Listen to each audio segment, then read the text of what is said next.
Baik, pada hari ini Ibu akan menjelaskan tentang regulasi sarana dan prasarana yang sebelumnya udah dijelasin sama kelompok 2. Kita lihat yang pertama. Jadi pokok bahasan yang akan kita bahas itu ada 3. Permenpan RB nomor 48 tahun 2013 itu tentang standar sarana dan prasarana kantor di lingkungan Kemenpan RB. Kemudian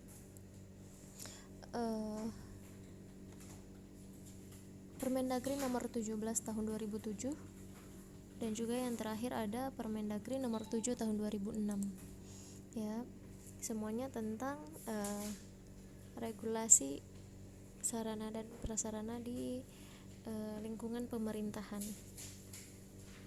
Kemudian, apa sih itu regulasi? Kalian pasti masih pada bingung nih, regulasi itu apa gitu ya. Nah, jadi supaya kalian ngerti nih, kalian lihat dulu video ini ya. Hai Sobat Aviasi, perkenalkan saya Radina Nandakita. Di vlog kali ini saya sedang mengikuti vlog competition yang diadakan Direktorat Jenderal Perhubungan Udara dengan pokok bahasan regulasi yang harus dipatuhi penumpang saat bepergian dengan pesawat. Yang pertama akan kita bahas adalah aturan sebelum keberangkatan. Yang pertama, jangan telat saat check-in. Penerbangan domestik ataupun luar negeri punya aturan masing-masing tentang jadwal check-in. Check-inlah 2 jam sebelum waktu keberangkatan untuk penerbangan domestik atau 3 jam untuk penerbangan luar negeri. Saya sendiri suka ngelebihin 1 jam dari aturan karena selain hobi nongkrong di bandara, ya saya nggak suka aja uber-uberan sama waktu dan deg-degan takut ketinggalan pesawat. Jadi kalian jangan mencak-mencak kalau datangnya mepet terus ditinggal sama pilotnya. Oh iya, keuntungan check-in lebih awal terutama bagi penumpang yang datang rombongan, kita bisa terhindar dari kemungkinan duduk terpisah karena pada saat check-in kita bisa request tempat duduk berdekatan. Kalau kalian datangnya mepet dan dapat tempat duduk sisa sehingga kalian duduknya misah-misah, ya jangan marah. Makanya budayakan check-in lebih awal mulai dari sekarang.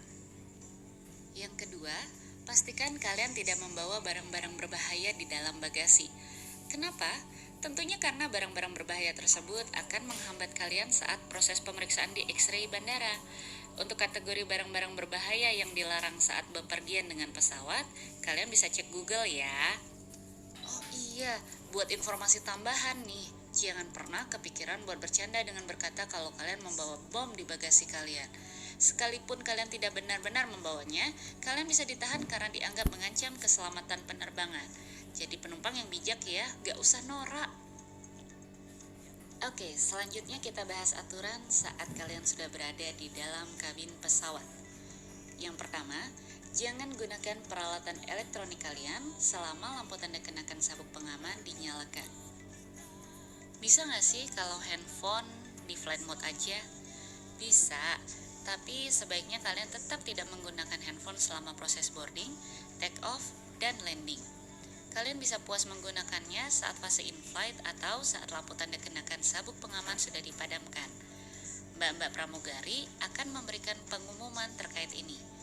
Anjuran ini sebenarnya supaya penumpang lebih aware dengan keselamatan penerbangannya. Kalau misalnya ada kejadian-kejadian tidak normal yang tidak terpantau oleh aircrew, maka penumpang bisa melaporkannya. Kita pastinya ingin terbang dengan aman dan selamat hingga ke tujuan, bukan? Jadi yuk budayakan patuhi regulasi demi penerbangan Indonesia yang lebih baik lagi. Lanjut ke poin nomor 2. Baca kartu petunjuk keselamatan dengan baik. Biasanya kartu tersebut tersedia di setiap kantung kursi penumpang di hadapan kalian. Kalau misalnya nggak ada, jangan malu untuk minta sama mbak pramugarinya ya. Hafalkan pintu keluar darurat terdekat dari kursi kalian, cara menggunakan pelampung, dan masker oksigen. Remember, safety first ya guys. Nah, setelah pesawat mendarat pun, masih ada aturan-aturan yang harus kita patuhi loh Sobat Aviasi.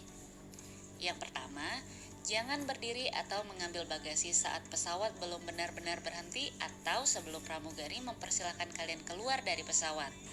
Masih banyak banget penumpang yang gak tahu bahwa sinyal handphone yang digunakan secara bersamaan dapat mengganggu proses komunikasi antara pihak pilot dan pengatur lalu lintas udara. That's why para cabin crew selalu memberi pengumuman untuk menggunakan telepon genggam sesaat setelah kalian berada di dalam gedung terminal. Komunikasi kamu sama pacar aja kalau keganggu karena sinyal provider yang lemot pasti kesel kan? Gimana perasaan pilot sama ATC coba yang komunikasinya keganggu sama kamu? Ya, itu dulu video blog dari saya.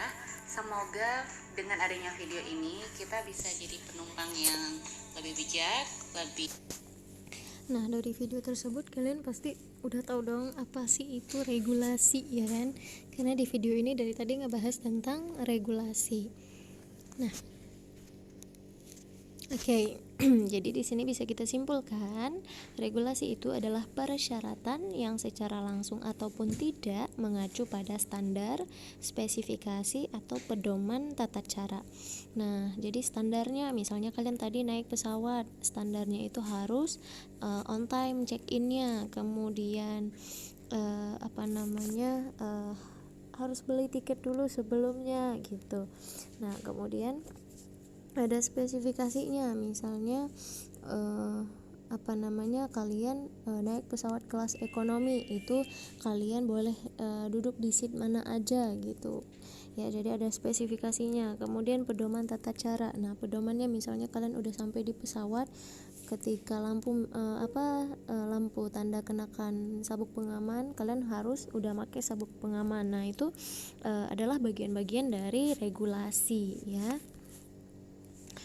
Kemudian yang kedua kita lihat di sini standar sarana dan prasarana.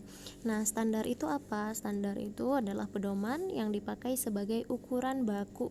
Nah, untuk sarana dan prasarana sendiri ukuran baku dari ruang kantor, perlengkapan kantor, dan juga kendaraan dinas. Nah, ini bisa kalian temukan di pasal 1 ayat 1 Permenpan RB nomor 48 tahun 2013 ya. Nah, kita lihat yang ruang kantor. Jadi ruang kantor itu adalah ruang tempat melaksanakan pekerjaan ya, dengan ukuran luas dan alat-alat perlengkapannya yang disesuaikan dengan kebutuhan serta memenuhi persyaratan estetika. Nih misalnya kalian bekerja di suatu ruang kantor, kemudian luasnya itu sangat kecil tapi jumlah karyawannya banyak. Nah, itu berarti dia nggak sesuai dengan ukuran yang telah ditentukan, nggak sesuai dengan efisiensi dari suatu pekerjaan. Kemudian alat-alat dan perlengkapannya juga sudah tersedia di dalam ruang kantor. Kalau misalnya di suatu ruangan dia kosong, nggak ada alat-alatnya, nah itu tidak bisa dinamakan ruang kantor, tapi bisa jadi dia ruang sholat ataupun ruang serbaguna gitu ya. Nah, itu juga disesuaikan dengan kebutuhan dari pekerjaan tersebut, karena berbeda bidang pekerjaan akan berbeda juga alat-alat serta perlengkapannya. Nah, kemudian perlengkapan kantor itu alat-alat yang dipersiapkan sesuai dengan kebutuhan dan menurut jenis pekerjaan yang dilaksanakan. Nah, jadi sesuai dengan apa yang tadi telah Ibu sebutkan, bahwasanya perlengkapan kantor itu harus sesuai dengan jenis pekerjaannya. Seorang admin akan beda perlengkapan kantornya dengan seorang marketing gitu. Begitu juga dengan seorang teknisi, itu akan berbeda dengan seorang manajer ya. Nah, ini juga diatur di dalam pasal 1 ayat 6 Permenpan RB nomor 48 tahun 2013.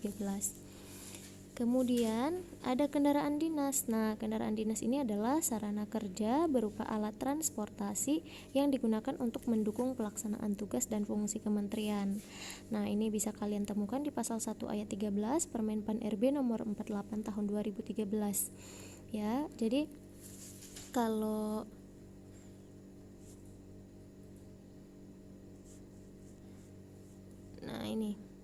Nah, yang tadi itu standar yang diatur itu adalah ruang kantor, perlengkapan kantor, dan kendaraan dinas. Nah, ini semua diatur di dalam Permenpan RB nomor 48 ya. Karena sudah Ibu pisahkan per PPT-nya itu satu PPT untuk satu peraturan menteri ya. Ada Permendagri, ada Permenpan ya. Jadi yang kita bahas di sini adalah tentang Permenpan RB nomor 48. Nah, setelah itu asas dari standarnya ya. Asasnya itu yang pertama tertib, kemudian adil, transparan, efisien dan efektif, manfaat, keselamatan, kesejahteraan, kepatuhan dan akuntabel. Nah, asas-asas ini itu tertib dalam artian semuanya itu teradministrasi dengan bagus. Jadi jangan sampai ketika menciptakan suatu standar dia itu nggak berlandaskan dengan ketertiban ya gitu. Ada standar tapi nggak jelas bentuknya seperti apa, kemudian spesifikasinya bagaimana, ya itu namanya nggak tertib. Kemudian adil. Nah, adil di sini misalnya untuk ruangan kantor seorang staf nggak mungkin dong disamakan dengan yang manajerial. Nah, adil itu bukan berarti sama rata sama rasa, tapi sesuai dengan tingkatan pekerjaannya gitu ya. Kalau misalnya seorang yang jabatannya lebih tinggi, ya berarti dia standar untuk sarananya itu sama dengan kelelahan dia bekerja gitu ya, tingkat kesulitan dia bekerja. Kemudian transparan. Nah, transparan di sini standar sarananya itu harus terbuka gitu. Jadi semua orang tahu, nggak ada yang namanya nanti sembunyi-sembunyi kemudian jadinya terlihat seperti pilih kasih. Enggak. Jadi ketika si staff bisa ngeliat nih, oh memang standarnya untuk si manajer begini, jadi nanti kalau misalnya pengen sarana yang seperti itu, maka dia akan berusaha untuk menjadi berada di tingkatan manajer itu gitu. Kemudian efisien dan efektif. Nah, standarnya itu juga nggak boleh yang maksudnya spesifikasinya sangat bagus tapi dia nggak memudahkan pekerjaan ya. Jadi harus ada efisien dan efektif, memudahkan dia dalam melakukan pekerjaan. Kemudian manfaat. Nah, standarnya itu juga harus memberikan manfaat nih untuk pekerjaan tersebut gitu ya. Kemudian ada keselamatannya, jangan sampai standar dari Sarpras itu malah bikin riwah, kemudian nanti bikin para pekerjanya nggak selamat gitu, terjadinya kecelakaan kerja gitu ya. Kemudian kesejahteraan. Nah, di sini kenapa standar harus ada diatur nih standar dari sarana prasarana supaya adanya kesejahteraan bagi para pekerja ya. Jadi para pekerja itu merasa enak dalam bekerja gitu, nggak ada kekurangannya. Jadi nggak yang ketika kerja aduh kekurangan alat ini, kekurangan alat itu gitu. Kemudian ada kepatuhan.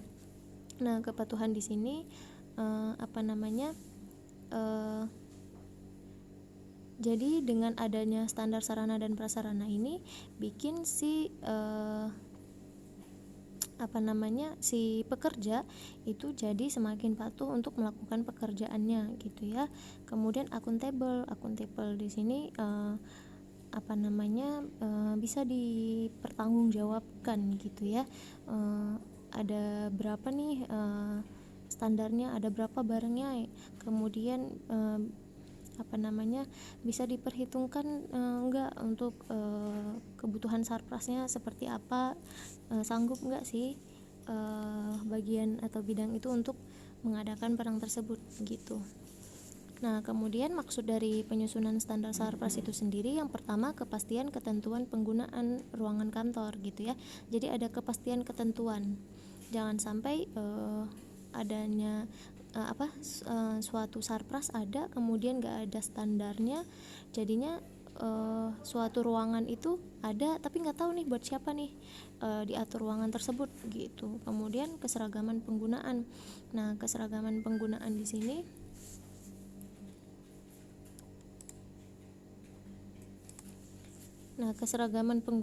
sini maksudnya misalnya si staff nih standarnya kayak gini, ya berarti semuanya seragam gitu ya, semuanya seragam punya alat yang sama kayak gitu. Kemudian kelancaran proses pekerjaan. Nah, diaturnya standar itu maksudnya supaya pekerjaan itu berjalan dengan lancar gitu, nggak ada yang tersendat karena nanti ngomongnya maaf Pak, saya tidak difasilitasi gitu, jadi pekerjaannya terkendala gitu, nggak ada gitu ya. Jadi di dalam pemerintahan itu semuanya diatur.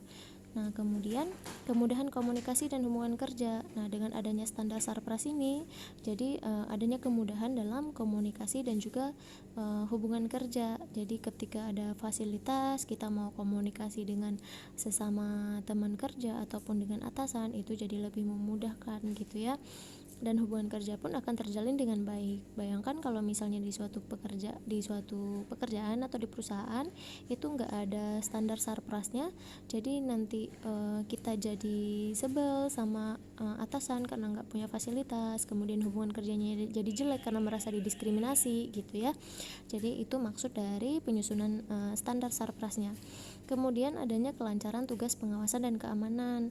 Nah, jadi bisa lancar nih si pengawas sama ini si pengendalinya. Jadi ini biasanya si manajer ya, yang bagian pengawasan dan keamanan. Jadi ketika ada tugas-tugas dari si stafnya ditugasin suatu tugas, kemudian menggunakan sarpras apa, nah itu juga memudahkan bagi pengawasan untuk memonitoring dengan baik gitu ya.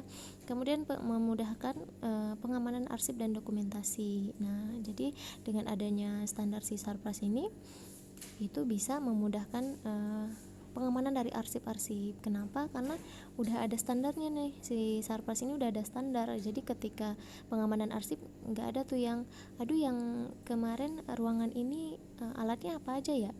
Nah, nggak gitu, karena udah diatur sesuai dengan standarnya gitu ya. Jadi dokumentasi pun memudahkan gitu. Nah, kemudian kalian tadi udah nonton kan videonya gitu. Nah, kalian bisa nggak lihat tujuan dari adanya regulasi setelah kalian nonton video? Nah, ketika tadi di pesawat itu orang-orang harus check in dulu lah biar nggak ketinggalan pesawat. Nah, ada tujuannya, check in duluan supaya nggak ketinggalan pesawat ya kan, ada tujuannya. Jadi tujuan dari regulasi itu sendiri apa gitu ya. Nah, kita lihat di sini tujuan dari regulasi adalah yang pertama menciptakan keselamatan, keamanan, kesehatan dan kenyamanan kerja. Kayak tadi kalian naik pesawat, adanya keselamatan, keamanan dan juga kesehatan gitu ya. Kemudian mewujudkan sarana dan prasarana yang sesuai standar. Nah, jadi nggak ada tuh yang namanya kalian dipas-pasin, dicukup-cukupin kursi yang harusnya bisa disenderin karena buat hemat si perusahaannya bikin yang nggak ada senderan gitu. Nah, jadi dengan adanya standar ini bisa mewujudkan sarana yang sesuai dengan standarnya. Misalnya kita kecapean bisa nyender di kursi. Nah, itu memang standarnya begitu gitu. Nah, jadi itu salah satu tujuan dari penyusunan standarnya. Kemudian mewujudkan penataan yang bernilai estetika. Nah, penataan yang bernilai estetika kalian bisa lihat contohnya kayak di bank. Nah, di bank itu kalian kalau masuk pasti merasa sangat luas, sangat enak, sangat nyaman. Karena apa? Karena bernilai estetika. Estetika itu rapi, teratur, nyaman, desainnya bagus. Nah, jadi dengan adanya standar sarpras ini diatur di dalam satu ruangan harus ada barang apa aja, diatur harus seperti apa bentuknya. Nah, itu adanya penataan yang bernilai estetika gitu. Jadi kalau kalian mau kerja nanti nggak sesuai dengan standarnya nih, kalau kalian di negeri tapi ya, nah itu kalian bisa melakukan negosiasi dengan orang atas untuk mewujudkan sesuai dengan standarnya gitu. Kemudian menciptakan keleluasan bergerak secara sehat dan teratur. Nah, karena udah diatur tadi, nggak ada tuh yang namanya meja kelebihan, kegedean atau kekecilan gitu. Jadi keleluasan bergerak pun dijamin karena adanya si standar ini ya. Nah, kemudian standar sarana dan prasarana. Ada apa aja sih standarnya? Kalian udah udah tahu tujuan sama maksudnya. Kemudian standarnya apa aja gitu ya. Nah, ini nggak usah kalian lihat karena ini punya tahun lalu. Nah,